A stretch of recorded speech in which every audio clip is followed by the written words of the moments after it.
Hello, everybody. Hopefully you can see me. Hopefully you can hear me. Thank you so much for joining us this evening, 5 o'clock in the UK, or I've no idea what time it is wherever around the world. So I know we've had quite a few people from all over the place sign up, but it's a massive thanks from me to the folks at BenQ and X-Rite, because I'll be honest with you, I never thought this day would ever happen, which might sound weird to say that, but we're doing a webinar now with the two words landscape photography in it, and that is something I never ever thought would happen, because as a video I did recently, last 4 weeks or so, I actually called it I Suck at Landscape Photography, because me being a portrait photographer, I just could not get it. However, we are doing a talk today on landscape photography, my journey, if you like, but also how I compare and also see an overlap with portrait photography and landscape photography, because certainly over the last few weeks, since I've been getting out there doing what I can within obviously the limitations of all the lockdowns and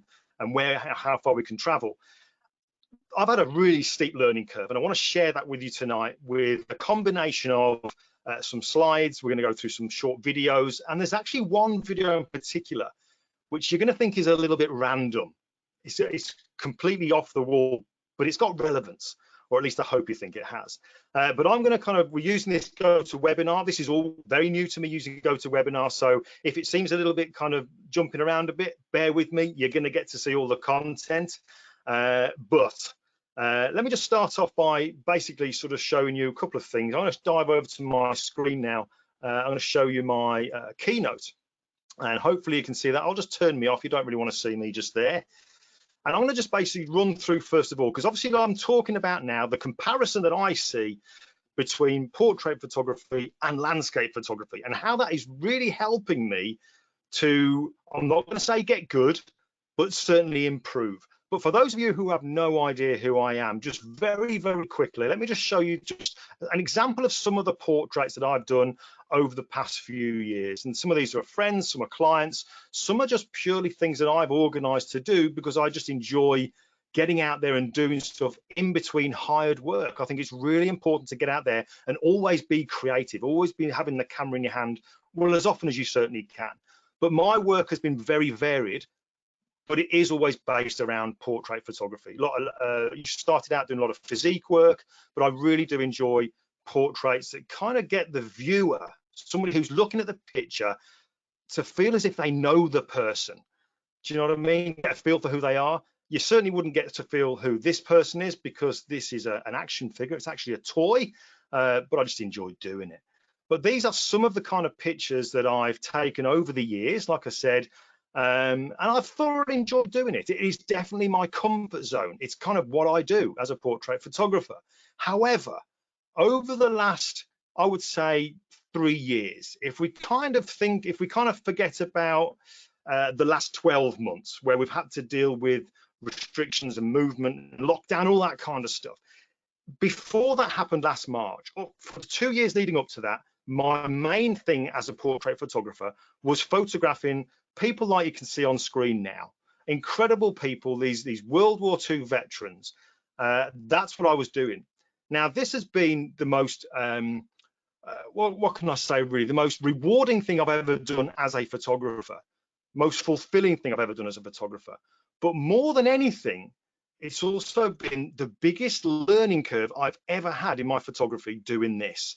Now, it's not something that I kind of just like, learned from a book. It's actually getting out there and doing stuff, being in the field, for want of a better phrase, and learning by your mistakes, learning how to adapt to an environment and how to get the most out of somebody.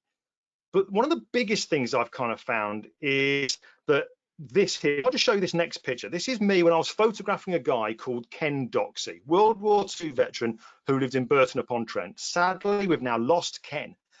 But looking at this picture here, this it just sums it up for me. It really does. Hopefully you can see from this picture how me and Ken are getting on. We are completely relaxed in each other's company. We're enjoying each other's company. And this would never have happened if I hadn't changed the way that I do portraits, which also now will link into how I'm doing landscapes, okay? And that is a case of taking the focus off why I was there but more a case of immersing myself and enjoying the environment and who I'm with. All right, and you'll hopefully get to see what I mean, why there's a combination or a kind of overlap there with the landscape photography. Now, let me just show you this next picture here, because this is where the link comes in, I believe. I'm going to show you this little picture here. This is a behind the scenes picture of when I was photographing a veteran called Reg Charles. And just a quick kind of overview of how I now do these portraits is, and this could be me photographing you. If this is the first time we've met, you may not want to have your photo taken, because I don't often, if ever, photograph models. These are generally, for want of a better phrase, normal people, everyday people that are going to be photographed, which I'll probably guess is what most people will photograph, friends, family, and whatever. So how do you photograph these people to get the most out of them?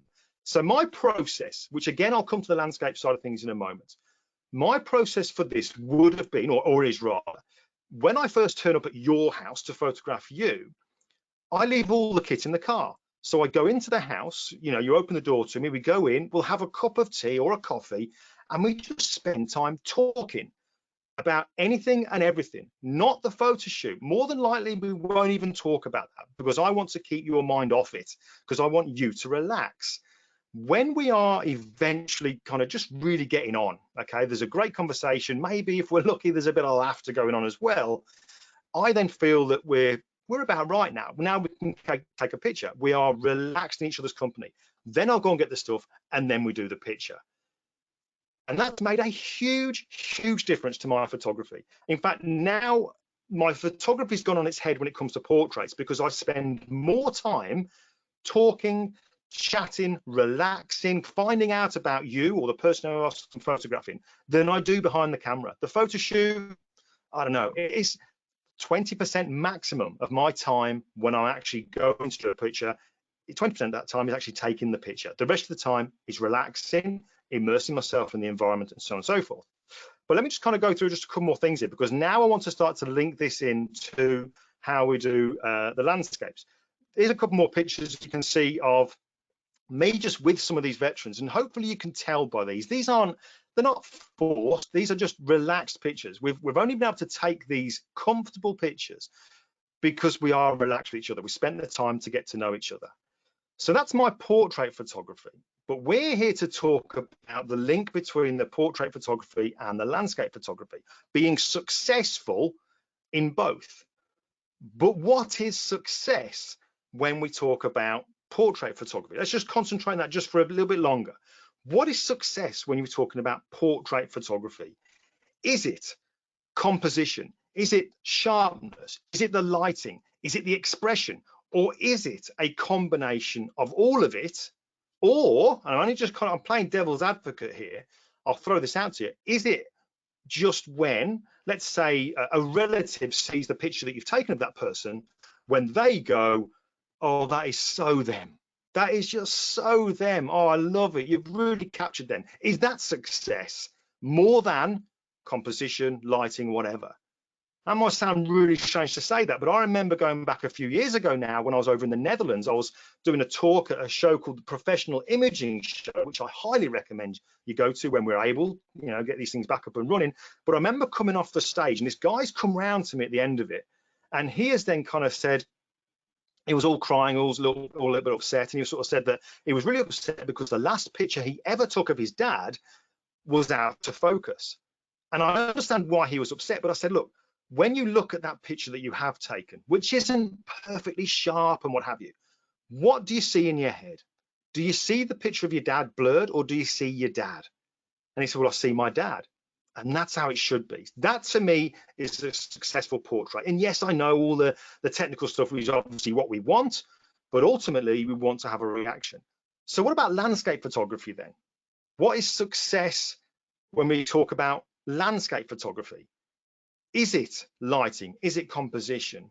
Well, of course, that's what we want, isn't it? We want to take a great landscape photo, but is it us remembering everything about where we were?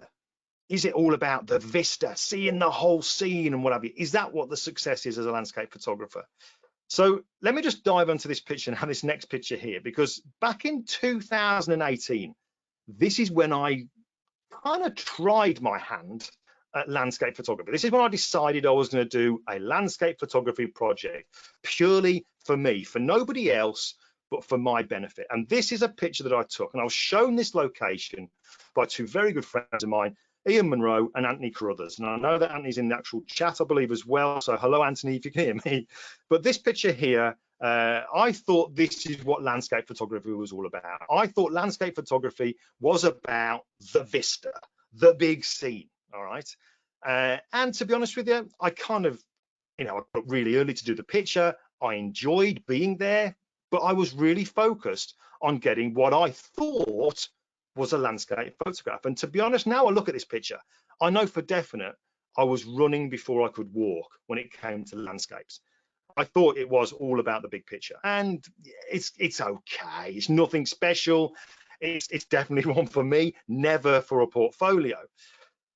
So what have I learned then over the last few weeks, now that I am out there, now that I'm kind of had my hand forced to get out there and do these landscapes because of lockdowns and because I can't get my camera in front of a veteran or anybody really, I am now had my hand forced to get out there and do the landscapes. So what now have I learned in the last, I don't know, 5 or 6 weeks since I've been doing it? Well, I'm trying to be clever with you today, because what I've actually done is come up with something I'm calling the SIR principle. And these are 3 distinct points that I have kind of identified that are helping me to improve with my landscape photography. Now, this, you might hear these 3 points and go, not really me. So I'm not marketing it as 3 points for success when it comes to landscape. I am way too soon into this landscape journey to even start to say, this is how you can be successful in it. That is definitely not what I'm doing.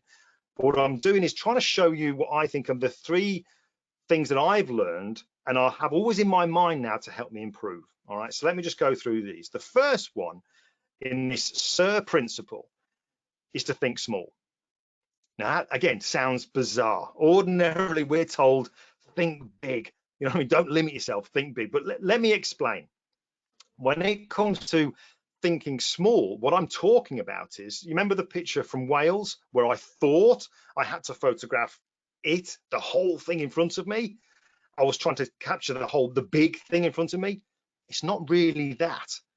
So what I'm going to do now is I'm going to dive out. I'm going to show you a very small segment of a video that I did a few weeks ago, where you can kind of see that I was a little bit overwhelmed when it comes to what I was presented with in front of me. So bear with me, I'm going to get this video up for you now. All right, so we'll go for that video there, and we'll play the video.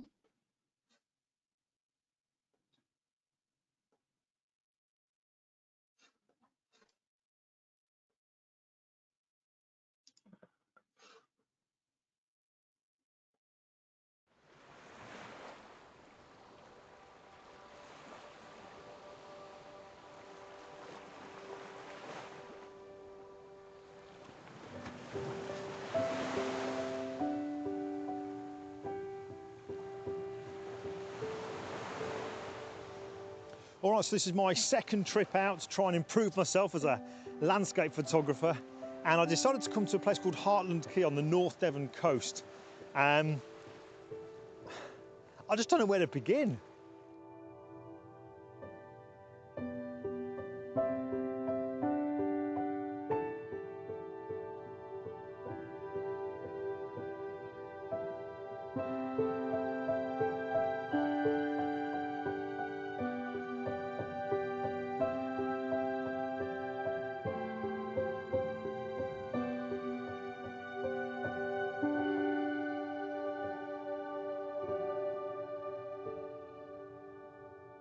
Now, this is a beautiful place. There is no denying it. I mean, when you first come up here, it's quite overwhelming. I mean, the landscape is just incredible.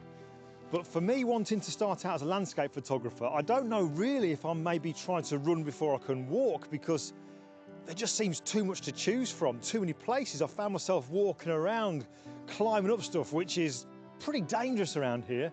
But I just don't know where to start. This is one of the first things probably that I've learned now. Massive difference between landscape photography and portrait photography is that as a portrait photographer, which is what I do primarily, I know what I'm going to get by the end of the shoot. In fact, I know what I'm going to get before the shoot even starts. I can control everything. Whereas here, you can kind of turn up, you can do your recce's and try to get the best composition, but even with all the best, you know, planning and prep that you could do, you're still dependent on Mother Nature behaving. So yeah, it's going to be very much hit and miss, and I guess that's pretty much what every single one of you who's a landscape photographer is going to kind of say. It's really no matter how much you plan, you just don't know if you're going to get a result.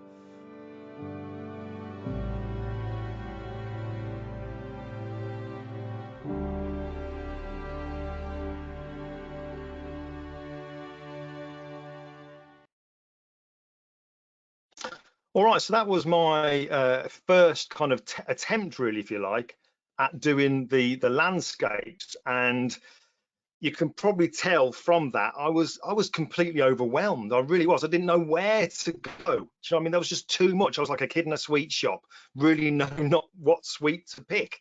But I did enjoy it. You know, it was good. I was pushing myself to get out there. But look at the picture on screen now. This is what I thought I had to do. This is what I thought I was there for if I wanted to do landscape photography. And I'll be honest with you, I've spent more time retouching this picture than actually seeing this image, editing it, getting down, putting the camera there, doing the settings, everything.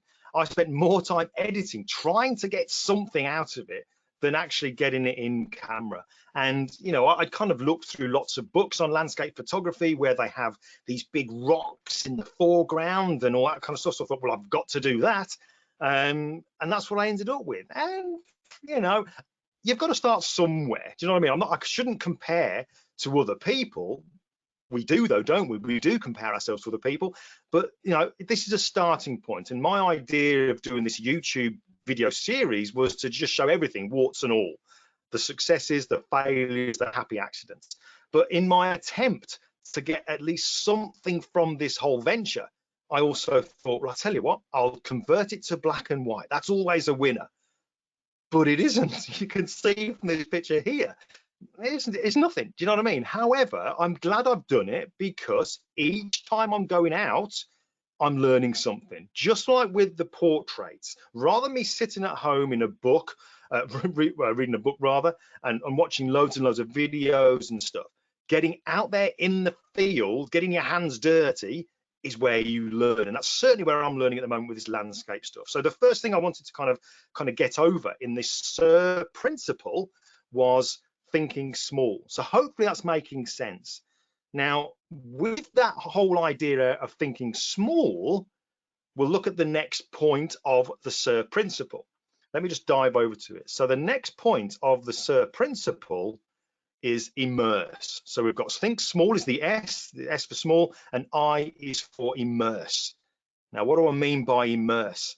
This is where I think is that real overlap now with my portrait photography and how that's improved, and landscape photography, because this is where you're really enjoying where you are.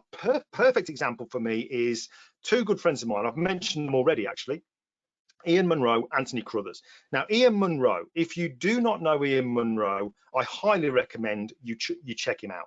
M-U-N-R-O is how you spell his surname.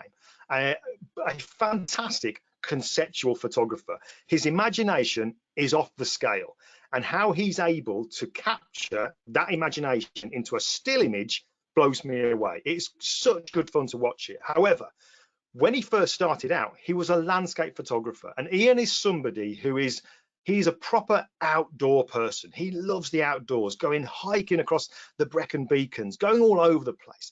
And when he was doing his landscape photography, that's exactly, it was like a marriage made in heaven. You know, an outdoor person doing landscapes. It doesn't get better than that.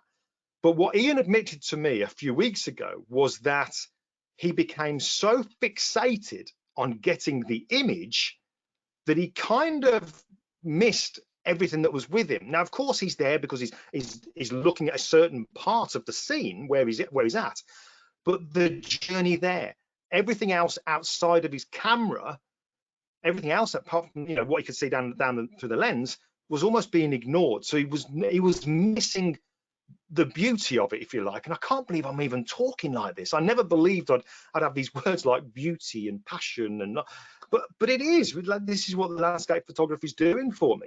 He was missing it all. Another one, Anthony Cruthers. He said he went on holiday and he's gone with his camera on his own, bit of a break. He'd gone for a walk and he's walking over the dunes and over these styles and getting to where he wanted on this particular beach to do a picture.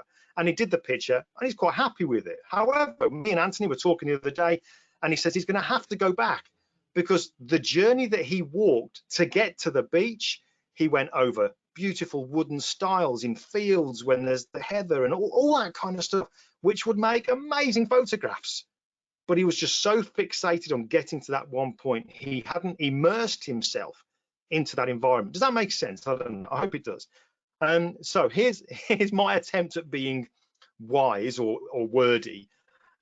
Landscape photography is a journey, not a destination. That's not my saying. I haven't come up with that. I'm just sure I've heard that before. But I guess as well, we could kind of say that photography, portrait photography, is also a journey. It's not a destination.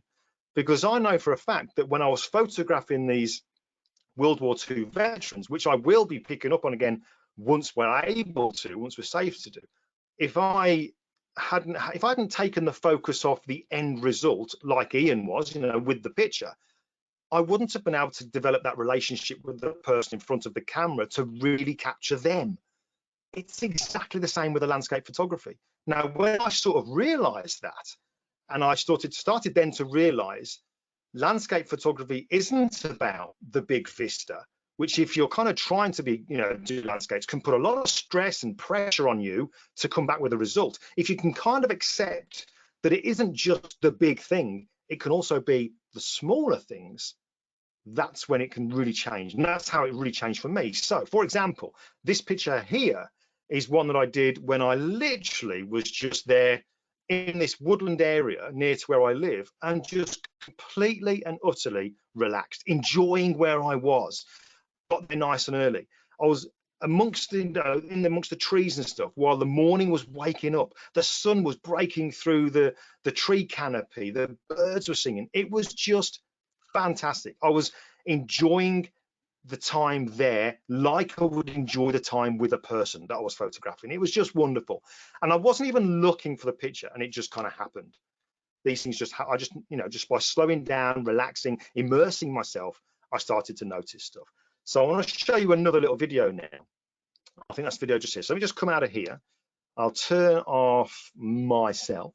Then I will show the video. We're going to go to this little video here, which is one which kind of talks about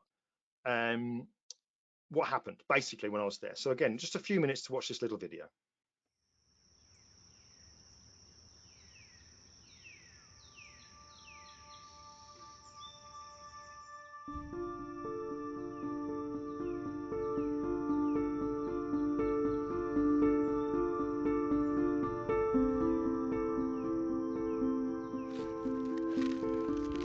All right, so in this video, I want to show you something that happened yesterday.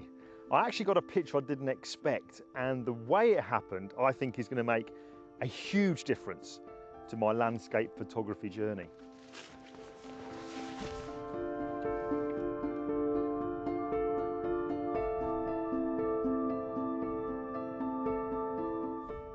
So yesterday morning, I headed out nice and early to catch the early morning sunrise.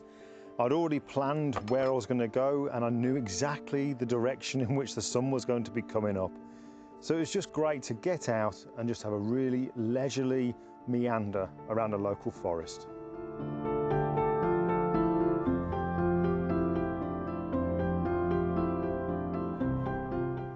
It was so incredibly relaxing. I kept my camera in my bag, not walking around with it in my hands, just hoping to pounce on something that could be a photograph, but instead just kept it in my bag as I just walked around.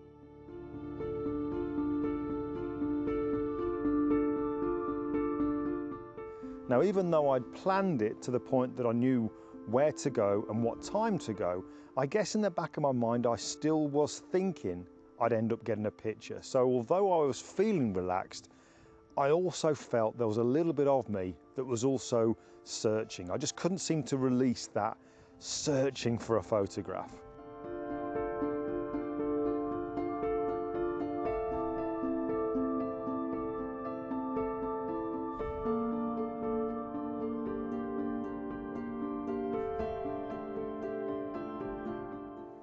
Eventually, I'd gone all the way around the track that I'd intended, and I was pretty much back to where I started. But before I went back to the car, I thought I'd just kind of cut across and go into an area of the forest where there's a wonderful canopy above, and just grab a coffee and just stop, stand still, and take it all in.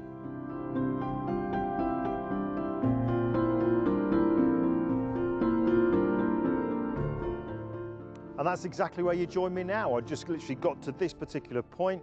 There was some sun coming through the trees as it was rising in that kind of direction. Light was coming through the trees, and I thought I'd get the shot, but I kind of missed it. Didn't have everything ready, so that kind of shot went to nothing. So I thought I'd just park up in this place here, put my bag down, and just grab a coffee. And I guess it was kind of while I was in that state of mind, which was not really thinking about photography, just enjoying the moment. I was kind of just standing here, listening to the birds, kind of listening to the morning wake up. There's all the sounds that you get in the forest of all the little creatures as they're kind of moving around. You can hear the odd break of a branch, or the sound of a bird singing in the distance, the trees kind of whistling and, well, not whistling, but rustling in the breeze. It was just so peaceful.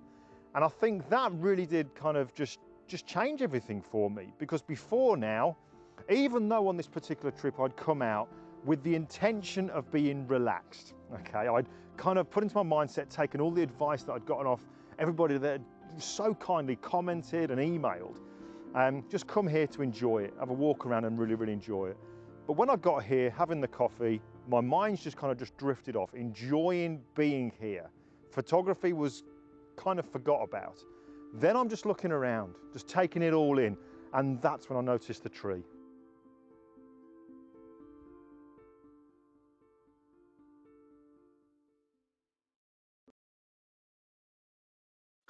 All right, so let me just, in fact, I'm going to stop showing my, no, you can see me, hope you can see me.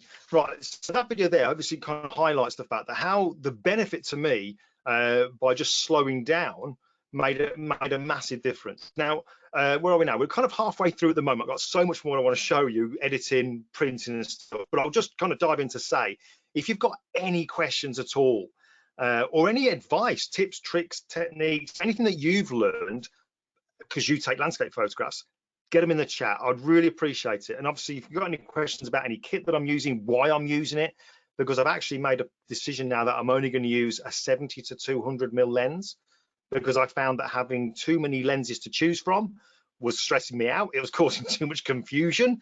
So I thought, right, I'll stick with one lens. Again, like I did when it comes to portrait photography, I chose to use the 85mm lens for my close-up portraits and nothing else. That seemed to help as well. So I'm thinking maybe the same approach with my landscapes. All right, okay, now I have got another short video.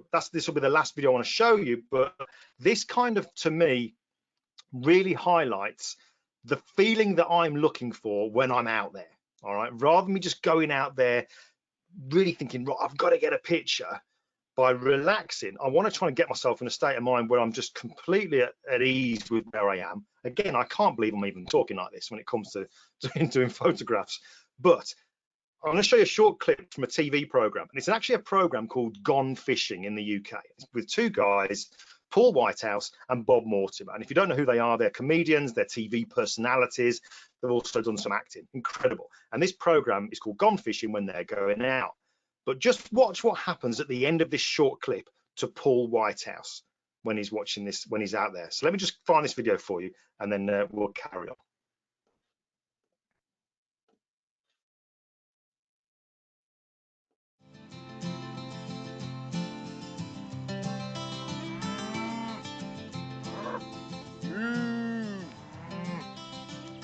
Yes.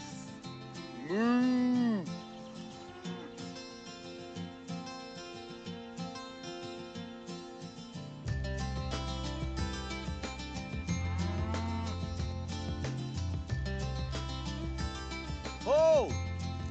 Bob! Paul! You're over there? Yeah.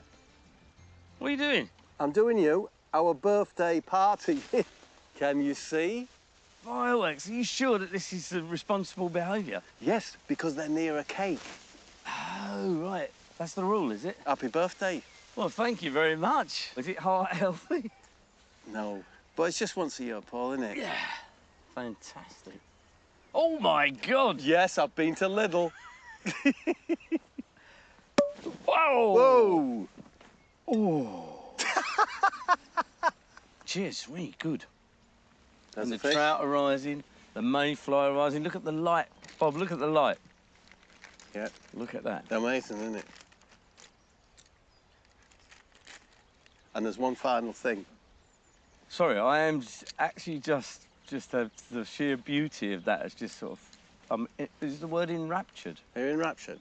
Yeah, I am. Thank you, Bob. Thank you, Paul.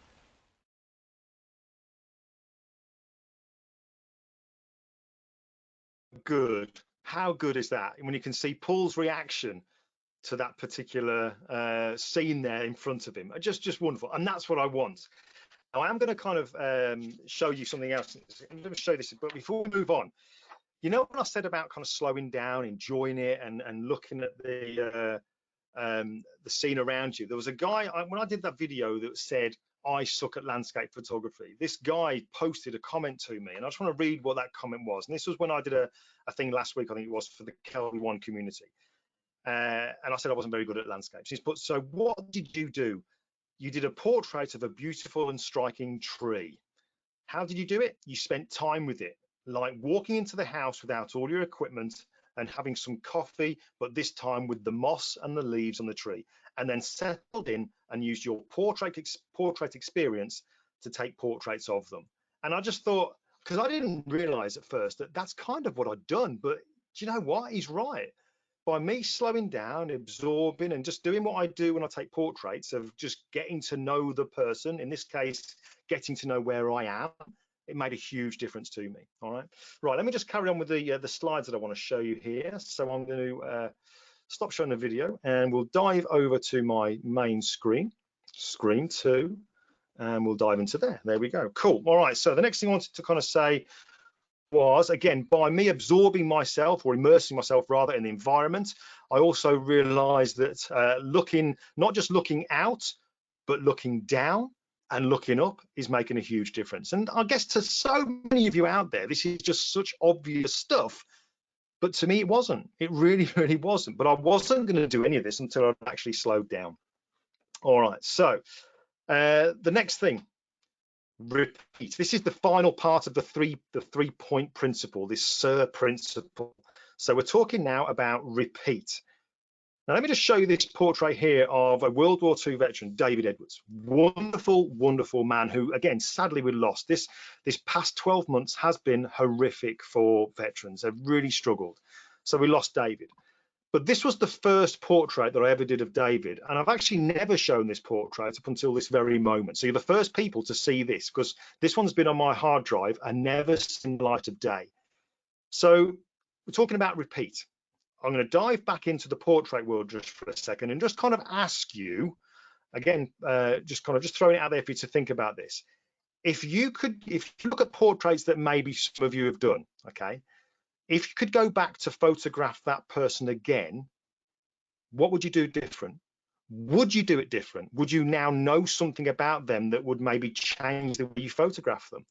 Would you maybe position them differently? I don't know. Is there some, if you could have the chance to go and do that photograph again, would you? Because that's exactly what I did with David. I drove to Wales to photograph David. This is what I got. And I kind of just missed what I was also wanting to do, because I kind of rushed it. Maybe I missed the most important thing. And for me, that was also to include his medals, which you can see now at this angle. You can't really see them. So I rang them. I rang David and his wife, Diane. I rang them when I got back home that very same day. And I said, can I come back tomorrow? Can I come and do the portrait again tomorrow? And they were like, yeah, they are just lovely, lovely people. But like I said, unfortunately, we've lost David. So number one, you can see on screen, is the first picture. Then going back, repeating what I'd done to go and see David again, just like me going back to that forest area and getting to know it, seeing things different, noticing something different about it, I then did a different portrait of David. And number 2 is the picture that has been used on the website and also been shown at the exhibition.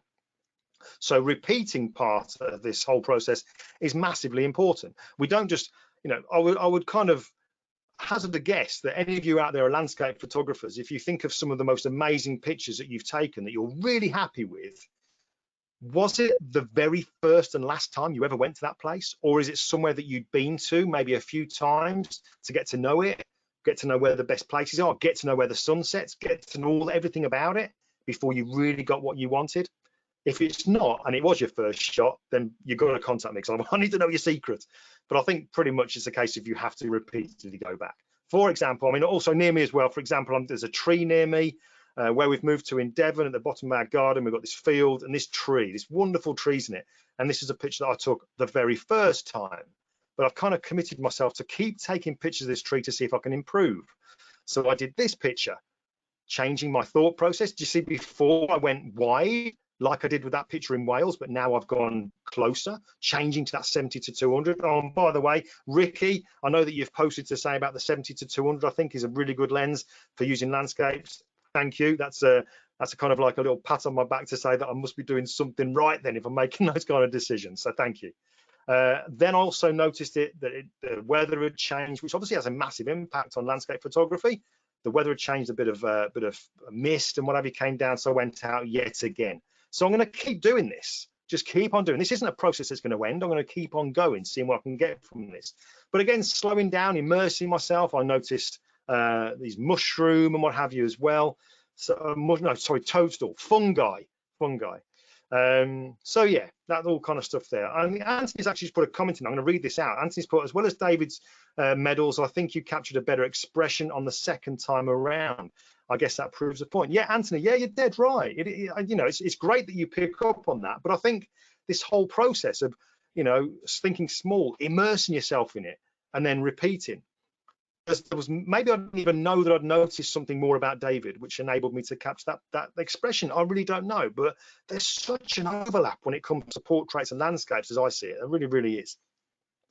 All right, okay, so just to show you a couple of the pictures that I've done recently by going back to this repeat, because I also want to show you a little bit of editing, and also want to do a print that I've not done yet. So you're going to be the first people to see it, whether it fails or not. Okay, right, so here's one picture here. You can see where I, again, went out nice and early in the morning, really enjoying where I was. I kind of took the camera bag and went for just a gentle stroll, enjoying being there, really enjoying being there, the morning waking up and just seeing what happened while I was there. And I just happened to see this scene as I was walking away. And it's, you know, I'm nowhere near where I want to be when it comes to landscapes, but my whole feeling towards it has really changed. And that woodland area that you would have seen on one of the videos there where I was panning around, that I said I was having a coffee and just relaxing, bit of mist on one morning, so I went up and I actually captured this one, which I was kind of really pleased about. So that is my SIR principle, if you like. So thinking small, immersing yourself in the environment, enjoying it, rather than just thinking about or looking straight through the camera, enjoying where you are. This is the great thing I think about landscape photography, is that you don't, I guess, if you don't do it for a living, all right, which I don't, portraits is what I do, is it really the end of the world if you don't come back with a picture? Is it really that bad? Is it really that, you know, is it a disaster? I'm going to say no, because let's face it, it's been quite challenging for us all since March of last year, restrictions. And I think maybe it's fair to say that all of us have started to realize the things that we maybe took for granted before, now that we can't have them, the freedom to go out and just enjoy being with people or being in certain places. So with landscape photography, if I'm going out there and I don't get a picture, it's still good, because I've kind of been out there and enjoyed it and just, you know, got some fresh air in my lungs and what have you. All right. It's great to see there's some questions coming through. I know that Alexandra, who's kind of helping with all the technicality side of things with this, I know she's going to throw some in, so we will answer some of those questions. I've also got some code to give you right at the end as well. So I hope that kind of makes sense with the SIR principle. Don't go off, you know, don't, oh yeah, that SIR principle was, you know, I've made it up. It's a way of me remembering those 3 points, so I don't go out there and try to get a picture every single time. But talking of pictures, we can't always get out there and take pictures. There's all kinds of reasons maybe why we can't get out. I know that when I've posted sometimes about the weather being bad, some people have said, well, if the weather's bad, that's the perfect time to get out there. Maybe not all the time, all right? So, but I am kind of keeping active by having the tools in my hand. So I'm doing stuff indoors. So, you know, this is a flower. So it's kind of, it's a loose link with landscapes. So I'm kind of, that's why I brought this in. But getting indoors and just doing stuff like this as well is helping up here. You know, it's helping keep creative, keep tools in your hands. I'm enjoying doing this. But the background you can see just here, this is where I photographed it. Using the camera on a tripod, 70 to 200, Ricky, so you'll be pleased I used that one. Shooting tethered, I always shoot tethered, just really enjoying it. And I actually did light this one artificially as well, so you can see that just there. But let me dive, I'm going to come out of this for the moment. I'm going to come out of there, and what I am going to do is bring up Lightroom. So I'm hoping that now, me and Alexander were kind of testing this before, you know, we started to go live. I know there was a little bit of a lag, so I don't know if there's a little bit of a lag at the moment, obviously. But if there is, just bear with me. I want to just show you just a couple of things. Perfect. I think, oh, we've just had it there, Lumesca, they've just said they can see everything. So what I was going to do was, while we're here, and this is really risking it, but I thought we'd just do a quick print. So one thing I have done, in fact, let me just show you here, all the images that I'm doing during this lockdown period, and I've done other projects since March of last year, but the landscape picture I'm printing everything. Printing everything. That's really, for me, it's proving to be really beneficial, because I know that a friend of mine, Katrine Eisman, she says the truth is revealed when you do a print. All right, so I'm doing prints. So what I thought we'd do while we're here, because I want to do this and I want to show you a little bit of editing as well, is just show you doing a print. So you can see Lightroom on the moment. I'll just take me off screen so you can probably see all of it there. So we're in Lightroom at the moment. We're in the develop module. This is the pitch that I'm going to do, square crop. So I'm going for like a 1:1 ratio. And over on the right hand side, you can see now the print module.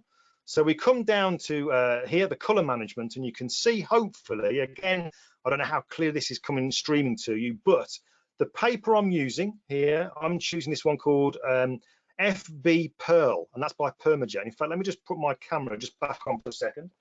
This is the paper I'm using by Permajet, FB Pearl 300, which I'm really liking for these landscapes. So that's what I'm going to be using just there. So you can see I've got the profile. I'll talk about that in a moment, how I've actually done that, because that's really important. One of the things that used to really be a pain for me when I was printing was that I could never get my images in print to look anything like they did on the screen. I've now sorted that, so we can talk about how to do that maybe later on, or maybe in the email that we'll get out to you. But let's just quickly have a look in Lightroom here. So we're going to go for using this particular profile for this paper. So I'm going to click on printer to bring up the print dialog box, and this is where I just check a few things before we print. And the first one here is color matching, and you see, because we are using a profile, what I don't want is for the printer to start to think it knows how it should print. So I'm going to say, look, we've got a profile, this is what you need to do. So you can see here, color matching is completely grayed out. So which means all the color matching is being done by the profile. The profile is telling the printer, look, this is what you need to do to make Glyn's picture look like it should do. So that's fine. The other thing is quality and media. Now you can see in here, it says media type, Photo Paper Pro Platinum. And you can see there's all kinds of different options in here. Now, the reason I'm choosing that particular paper there, if I just turn my camera back on, is within every kind of pack of paper you get, you'll get like a little reference guide. And that'll say to you, if you're using a Canon printer or an Epson printer or whatever, this is the equivalent setting you need to use or paper you need to choose within your software to get the best results. So I'm using FB Pearl, and it says to me here, I've got to use Photo Paper Pro Platinum to get the best result. All right, so that's there. Cool. So once we've done that, I'm now going to put the paper in the printer, like so. And if it doesn't work, let's just forget it never happened. And then, so Photo Paper Pro, we'll go for high, and we'll click on print. Right, let's just leave that to do its thing. So hopefully we're going to get some noise coming through from the printer in a moment. It's preparing the job. Right, cool. So what I want to do now then is dive into, let's just get that minimized. Let's just bring up Photoshop, because what I wanted to do was just show you a quick bit of editing on this picture here. This is the tree picture. Cool. All right, so this, let's just delete that just there. That's the kind of edited in Lightroom version of the picture. You can see just a little bit of light where the sun was kind of coming through the trees, and that will strike in the left-hand side of the tree. We can see this area here is in shadow. But I want to show you how I gave it a bit of a glow. And everybody who's into landscapes, I'm sure, has heard of the Autumn effect. And there's so many different ways you can do the Autumn effect. But let me just show you one of those ways that you can particularly do it. All right, so this is how we're going to do. So the first thing, I am going to create a duplicate of that particular image in the layers panel. So you can see there's two there now. Now I'm using a Sony A7R4, which I believe is 61 megapixels. That's important to remember, because now what I'll do is go to the filter menu and choose blur and Gaussian blur. And the amount of Gaussian blur that I'm putting in is going to be 60, because whatever my resolution pretty much of my camera is what I'll put in the blur. So if your camera is a 30 or a 40 or 50 megapixels, put the equivalent amount of blur in there. So then we'll click OK. Then all I will do is go to the blend modes of that particular layer and change it to soft light. And already you can see how much of a darker but dreamier kind of glow it's giving. You can even then come in and change the opacity to control how you want that to look. Now, one extra little thing you could also do, once you've got it there and you're quite happy with that particular Autumn effect, so you can see it off and on, it's a variation of the Autumn effect, really. We can then go to the Channels tab. Now, this is where we've got the RGB, which is the full composite of the red, green, and blue channels. This is what we see now. The RGB is what you can see on screen. If I hold down my Command key on a Mac or Control key on a PC or Windows machine and click down on the thumbnail of that RGB channel, you'll see there's a few little speckles starting to appear. And basically what I've done there is loaded the highlight areas of that particular image. So now I go back to the Layers panel and I'll hold down the Command or Control key and then press J to put a copy of that selected area all onto its own layer. And you can see if I just turn it off and on, you can see that just a little bit of it, you can see it around the screen just there. Now look what happens if I now change the blend mode of this particular one here to screen.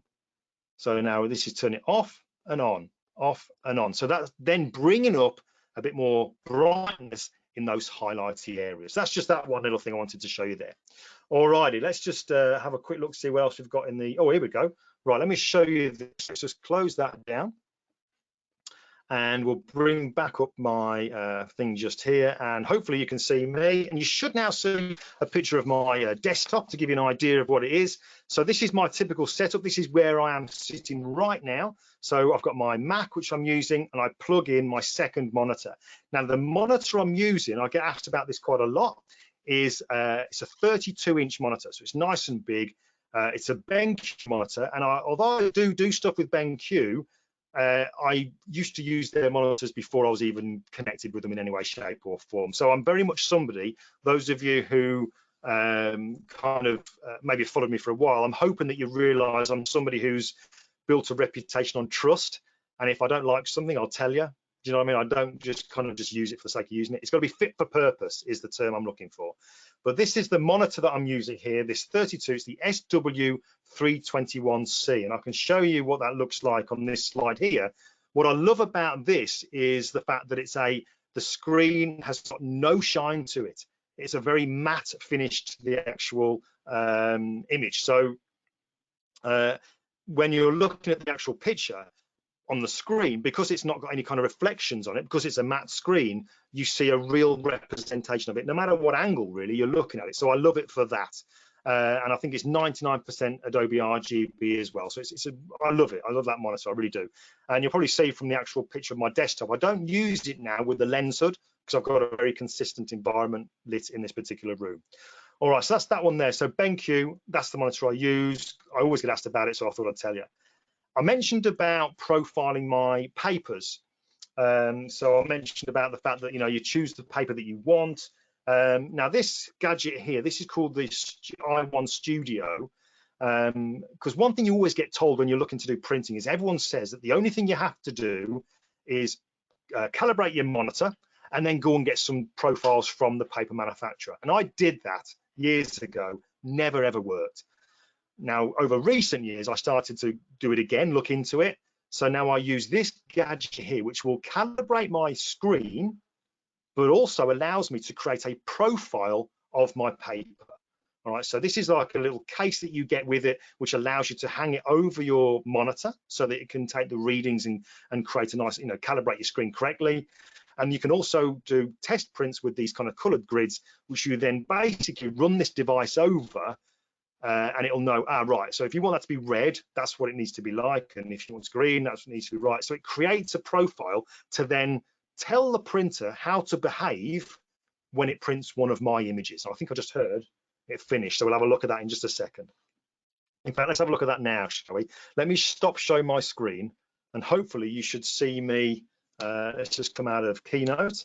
You should see me full screen. So if I can get a, oh yeah, and that's made by X-Rite as well, by the way, the i1 Studio. So it says here I'm a little bit pixelated. This could be working to my advantage now, because this will be the first time this has been printed. So let's have a look. Oh, there you go. Look at that. I don't know how this is going to show up, but look, I am chuffed to bits with that. I am really happy. So yeah, it's a little bit pixelated, unfortunately, but you're gonna have to trust me now. In fact, if you follow me on social media, I'll give you the details of that. I'll do a picture of this and put it on there so you can see what I mean. But yeah, really, really happy with that. Very happy. Excellent. So yeah, the printing side of things has been well and truly sorted. Right, so let me just show you just a couple of extra things before we wrap up, and then we'll do some questions as well. So let's just show my screen again. Let's just dive out of there, and we'll bring this up, because I want to make sure that you get these. I mentioned some codes for you. Let me just get these out of the way for you first of all. Like I said at the start, massive thank you to people at BenQ and to X-Rite for kind of hosting this first ever landscape webinar for me. Never done it before. There's 2 codes there which are valid. It says at the bottom they're valid until the 25th of Feb. X-Rite-10, which will give you 10% off any X-Rite product like the i1 Studio. There's other different calibrators as well. You can get the i1 profile for doing your monitors as well. Gives you 10% off that if you go to wexphotovideo.com, and then BenQ5 will give you 5% off BenQ products as well, BenQ monitors and stuff within there. So that's that, and that's obviously from Wex, and you can see the Wex website at the bottom. Massive thanks for them for kind of helping us to put all this together as well. So it's wexphotovideo.com. Huge thanks to them for kind of collaborating with everybody to get this on. And just before we go to the questions, these are my details. If you don't want to type them details out, just put your phone over the QR code and that'll get that all up there for you as well. All right, so that's that. But let's now have a look. I think there's going to be some possibly some questions. Let's put my camera back on. Let's have a look here. So question from Marianne says, what printer are you using and what size do you print in? Okay, good. I forgot to mention that completely there, so thank you, Marianne. That printer that you see just here, and I love this printer, is a Canon Pixma Pro 10S. It's a 10-inch system. It's an A3 Plus printer, and I don't generally print A3 Plus. I always do it like an A3, and you can see there's no kind of set crop that I do. I tend to crop the images that works best for them, and then I do them on the print. So you can see, hopefully, again, I don't know how pixelated this is, but you can see there, that's the kind of border on that particular print there. So Canon Pixma Pro 10S, it's been around for quite a while, but it is a fab printer. I absolutely love it. Keith has said, have you experimented with focus stacking for landscaping? Keith, yes, I have, and I can't remember which image it was now, but I have, and I've done focus stacking before. Keith, if you've never seen my stuff, if you kind of go onto the blog, you'll see what I was doing back in March of last year, March and April. I did a model aircraft making airfix model kind of project, and I was using focus stacking for that. it is brilliant. So yeah, I'm totally with you on that. Focus stacking is definitely the way forward. I love it. I'm going to hopefully do more of that when we can get further afield. So thank you. Could you put the slide up? Let's have a look here. Let's just go back in. Let me just show you this slide again. So I'm going to show my slide just so that you don't forget these, just so that you've got them, not forgetting that they are valid until the 25th of February. Canon Pix, right. Marianne, it's the Canon Pixma, which is Pixma, and then Pro 10-S, S for Sierra. Canon Pixma Pro 10S. I'm guessing that's my accent that's not making it so clear. There you go. Leon has said, what size border or extra canvas pixels, presumably, did you put around these photos in pixel size? Do you know, there's no exact amount that I've put in there, Leon, because basically on these papers here, certainly on some of the other ones, when you're using a fine art paper, you are very controlled with this particular printer, what you're doing. It has to have like a 30, I guess it's 30 mil kind of border to allow for the fact that the paper can warp a little bit. So you don't want to get your borders kind of warping. But honest answer, I have no idea. When it comes to doing the prints, I have no idea. Like this one here, I have no idea what the actual length of that one is on the long edge. Sometimes like the daffodil one that I've just done. This one here I know is a square crop, but it's 10.17 inches by 10.17 inches. I do it to what it just looks good at, and I know that I wanted a little bit on the side. And generally I only leave a little bit on the side there, because if I do get these framed, I know that my framer likes to have a little bit of room so that he can use that for putting the frame around it as well. Morris has put focus stacking. What program do you use? Photoshop, Helicon, or Zareen? Okay, easy answer to that one because I've never heard of the other two. Photoshop. That's Morris. That's what I've kind of been brought up in. I used to be a full-time retoucher, so when it comes to using Photoshop, that's generally my kind of go-to kind of way for it. However, I'm going to make a note of those two bits of software that you mentioned there and see if we can have a look at those, because there's always good to look at other stuff. Gordon, what size do you save your images at before or after editing ready for printing? Good question. Yeah, good question, Gordon. One thing I will say about that is I always save the full sized image. I never downscale them. I always save every single layer for every single image that I do. And sometimes they go above Photoshop's limit, so you have to, I think it's been increased now to 4 GB limit, I believe. So then you have to change the format you save it in, because sometimes if you go to save it and it's over that size limit, it'll go all the way through to the very end, and then Photoshop will say, sorry, I can't save that, to then send back to Lightroom. So you have to save the format in what's called .psb, which is Photoshop big format, and then it'll send it over. I keep getting someone asking about your background. Alexander, you're gonna have to confirm what you mean by my background. Is that if we're talking the background of the veterans port, oh, the background on here, if it's the background in my, if that's the background in my room, that is, it's here you go. These people are getting promoted for no. It's a company called Lick, as in Lick, L-I-C-K, and we found them online. Great, and they make paper paint, and they've got one of 2 greys, and we're the darker grey. That's their like a darker grey. So there you go. That was random, wasn't it? That was random. And Louise, do you actually focus bracketing rather than focus stacking, which is only in camera? Helicon focus is good. Okay. Okay. So if I think I kind of know what you mean there, but if I tell you my process, if I'm doing a landscape, I kind of manually adjust where the focus is to the foreground, take the shot, move it up again, middle ground, take it up, move it, and take it. So 3 particular shots there. And because I'm using a Sony and I can actually use the Sony imaging mobile app, I don't have to touch the camera to then change where the focus point is, and I can actually touch focus. So the hands off, and it's nice and safe. Leon, thanks, but I was thinking of the smaller image borders on screenshots you showed. Oh, Leon, sorry, mate. That's all been made in Keynote by using the Apple Keynote, and the option to say, it says either create a line or a photo border. Just click on that, and the default size is what I put it up at. We got 2 answers for the one question there, didn't you? But where are we now? We're 6 o'clock. I think unless Alexander puts, oh, there are some, David, try utilizing a monopod instead of a tripod to relax and free yourself up. Yeah, totally, David. In fact, I'm going one further. Because I'm using this 70-200, I know a guy called Nigel Danson. If you're into photography, landscapes, you'll know of Nigel.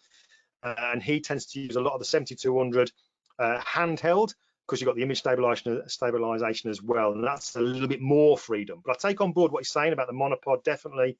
But I am going to kind of get out there more, try and handheld, see what I can do with that as well. You know, it's not a disaster if I come back and they're blurry. I don't really care. It's just getting out there is the main thing for me. And if I come back with a picture I'm happy with, then bonus, absolute bonus. And from Joe, I found limiting my kit to one lens when I go out to shoot helps me frame a scene I otherwise. Totally with you, Joe, totally. Because I found myself going, oh, right, let's try this. I've got a 16-35, I've got a 24-70, I've got a 70-200. And it's just too much choice. It's just too much choice. And then I just kind of, you know, make my option. But if I stay right now, 70-200, that's what I'm going to stick with. If I can't do the picture I wanted to do with the 70-200, well, there you go.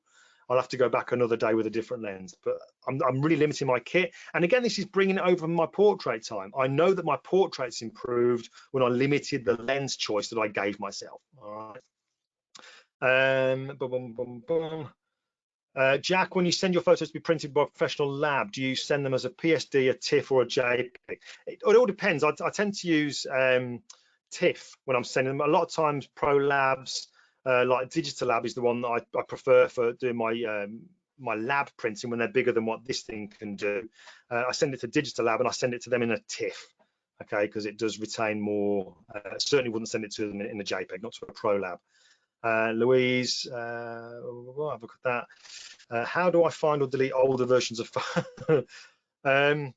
that's probably a question for another time. All right, on the whole Photoshop. In fact, whoever posted that question there about the Photoshop and Lightroom updates, get in touch with me and I'll tell you how to do it. All right, because you caught me off guard there, but just get in touch with me. I'll tell you how you can do it.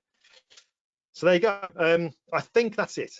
That's all. Oh, brilliant. Okay, so listen, to wrap this up, don't forget there's those codes, X-Rite-10 and BenQ-5. That'll give you the discounts till the 25th of Feb.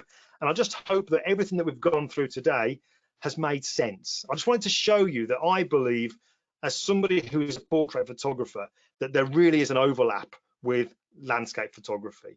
And that whole principle about not expecting to get the big vista, looking for the smaller, take the stress off yourself, look for the smaller elements and maybe build up to the bigger ones. Immerse yourself in the environment, enjoy where you are. If you don't get a shot by the end of it, it's not the end of the world. We all need to get out more if we can, wherever we can at the moment. Get some fresh air in your lungs. That is a positive. If we get a picture at the end of it, then double bonus. And then repeat. Don't think you're going to get the best shot. This is, I'm talking to myself now. Don't think you're going to get the best shot you can the first time you go. It's going to take plenty of times going back. How would you photograph that person again if you could go back, is what I'm saying. All right. So there you go. Thank you very much indeed. Catch you online. Check out my website, glyndewis.com, on social media at Glyn Dewis. And thank you for joining me. Thank you for allowing me into your homes this evening. Take care, folks.